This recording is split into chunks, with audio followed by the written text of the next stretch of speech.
안녕하세요. 모든 뷰티 아카데미입니다. 오늘은 공중위생학 관련 자격증을 취득하기 위해서 필수 과목인 공중보건학 총론에 대해서 배워보려고 합니다. 공중위생업이라고 하는 것은 위생관리 서비스를 제공하는 것으로 공중보건학 총론뿐만 아니라 소독학과 법규도 필기 문제에서 많은 부분을 차지하고 있는데요. 차례차례 알려드리도록 할 테니 오늘은 공중보건학 총론부터 배워보도록 하겠습니다. 가장 먼저 공중보건학의 개념, 공중보건의 정의에 대해서 알아보도록 하겠습니다. 공중보건이라고 하는 것은 지역사회의학을 이야기하는 것이고요. 가장 보편적으로 수용이 되는 정의는 미국 예일대학의 예방의학 및 공중보건학 교수인 윈슬러가 이야기했던 조직된 지역사회의 노력을 통하여 질병을 예방하고 수명을 연장하여 건강과 효율을 증진시키는 기술이자 과학입니다. 공중보건의 최소 단위는 지역사회이고요. 공중보건학의 방법으로는 환경위생과 감염병 관리, 개인위생이 있습니다.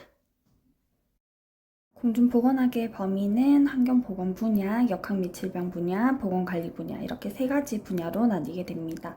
먼저 환경보건 분야는 환경위생, 오염, 식품위생, 산업보건으로 구분할 수 있겠고요. 역학 및 질병 분야는 역학, 감염병, 기생충 질환, 비감염성 질환 관리가 있습니다. 또 보건관리 분야는 보건행정, 보건영양, 모자보건, 응급의료, 사회보장 제도가 있어서 이렇게 분야별로 이름과 구분되는 것은 매칭하기가 쉽기 때문에 유사한 것을 선택하여서 문제를 틀리지 않도록 외워주면 될 것 같습니다. 공중보건학의 범위에 대해서 알아봤다면 이번에는 공중보건의 3대 요소입니다. 요소라는 것은 근본적인 조건을 이야기하는 것으로 3대 요소에는 수면 연장, 감염병 예방, 건강과 능률 향상이 해당이 되고요. 공중보건의 3대 목적으로는 질병 예방, 수면 연장, 신체적, 정신적 건강 증진이 있다는 거 기억해주면 되겠습니다. 공중보건학 같은 경우에는 공중의 건강을 유지하기 위해 질병의 예방을 연구하는 학문으로 치료 같은 경우에는 의료행위에 해당되기 때문에 저희는 공중위생업 관련해서 위생관리 서비스를 제공하기 때문에 해당되지 않는 거 잊지 말아 주시고요. 그 다음으로 넘어가겠습니다. 건강과 질병에 대해서 알아보도록 하겠습니다. 월드 헬스 오거니제이션 WHO 세계보건기구에서는 신체적, 정신적 및 사회적으로 안녕한 상태를 국민의 기본적인 욕구가 만족되는 상태라고 정의를 하고 있고요. WHO 같은 경우에는 보건 위생 분야의 국제적인 협력을 위하여 설립한 유엔 전문 기구라고 알아두면 좋을 것 같습니다. 건강의 정의에 대해서 알아봤다면 이번에는 질병의 요인에 대해서 알아보도록 하겠습니다. 질병이 발생하는 요인은 병인, 숙주, 환경의 상호작용이 균형을 이루지 못하였을 경우에 생기는 것인데요. 먼저 숙주적 요인은 감수성이라고 알아두시면 될 것 같은데요. 숙주의 감수성이란 침입한 병원체에 대하여 감염이나 발병을 저지할 수 없는 상태를 이야기를 하는 것인데 병원체에 대한 면역성이 없고 병에 대한 저항력이 약할 때 감수성이 높을 경우에 유행이 만연할 수 있다는 것을 알아두면 좋을 것 같고요. 그 다음 병인적 요인 같은 경우에는 병인은 병원체 혹은 전염염으로 외워두시면 될 것 같아요.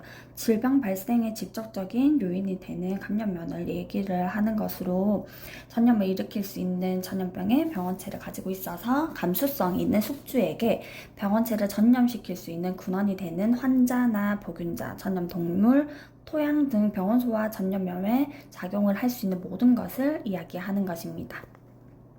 세 번째, 환경은 전염 경로라고 보면 될 것 같은데요. 병원체가 감염될 수 있는 환경적인 조건을 이야기를 하면서 전염면에서 감수성이 있는 숙주 집단으로 병원체가 운반될 수 있는 과정을 전염 경로라고 합니다.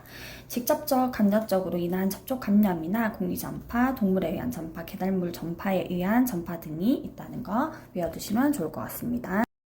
이번에는 인구 보건 지표에 대해서 알아보도록 하겠습니다. 먼저 인구 보건 3대 지표로는 보건 수준과 건강 수준이 있는데요. 먼저 보건 수준 3대 지표는 영아 사망률, 비례 사망 지수, 평균 수명이 있고요. 건강 수준 3대 지표로는 비례 사망 지수, 조사망률, 평균 수명이 있습니다. 또 아래의 표를 보면 사망 통계에 쓰이는 지표들이 있는데 조 사망률 같은 경우에는 1000명당 1년 동안 사망한 사망률을 이야기하는 것이고요. 영아 사망률 같은 경우에는 보건 수준의 지표로 많이 사용이 되면서 한 국가의 건강 수준이나 보건 상태를 이야기하는 것인데 출생한 1000명당 1년간 생후 1년 미만 영아의 사망 지수를 이야기하는 것입니다. 또 신생아 사망률 같은 경우에는 생후 28일 미만 사망률을 이야기하는 것이고요. 비례 사망 지수는 건강 수준을 나타내는 지표로 많이 사용이 되는데 50세 이상 사망률을 이야기합니다. 다음은 인구의 구성 형태입니다. 그림과 같이 5가지로 크게 나눌 수 있는데 먼저 피라미드형은 인구 증가형으로 출생률은 높고 사망률이 낮은 형태이고요. 두 번째 사진과 같이 종형, 인구 정지형이라고도 하면서 출생률과 사망률이 낮은 이상적인 인구형입니다. 세 번째는 항아리형으로 인구 감소형이라고 할 수 있는데요. 출생률과 사망률이 낮은 선진국형으로 알고 있으면 될 것 같고요. 네 번째 별형은 유입형 혹은 도시 유입형 이렇게 부르는데 도시의 인구 형태로 젊은이들이 많고 고령자가 줄어드는 것을 볼 수 있겠죠. 그리고 마지막 기타형, 유출형 혹은 표주막형이라고도 하는데 도시의 인구 형태와 반대가 되는 농촌의 인구 형태입니다. 그래서 젊은이들은 줄어들고 고령이 조금 높아지는 그런 모양으로 알고 있으면 될 것 같습니다. 마지막으로 인구 증가입니다.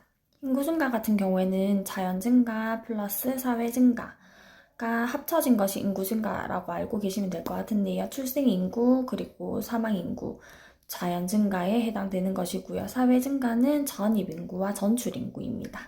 저출생률 같은 경우에는 한 국가의 출생 수준 지표로 일반 출생률은 15세에서 49세 가입 여성 1000명당 출생률을 이야기를 합니다. 공중보건 사업의 목적은 질병 치료에 있지 않고 질병의 예방에 있다는 거 알아두시면 될 것 같고요. 공중보건 사업은 항자에 국한되지 않고 지역사회 주민 전체를 대상으로 한다는 거 잊지 않았으면 좋겠습니다. 여기까지 공중보건학 총론이었습니다. 혹시 문제지나 궁금하신 사항이 있을 경우 인스타 DM이나 카카오톡 그리고 문의 전화 주시면 친절하게 안내 드릴 테니 참고하시고요. 모두들 시험 잘 치르시길 바라겠습니다. 감사합니다.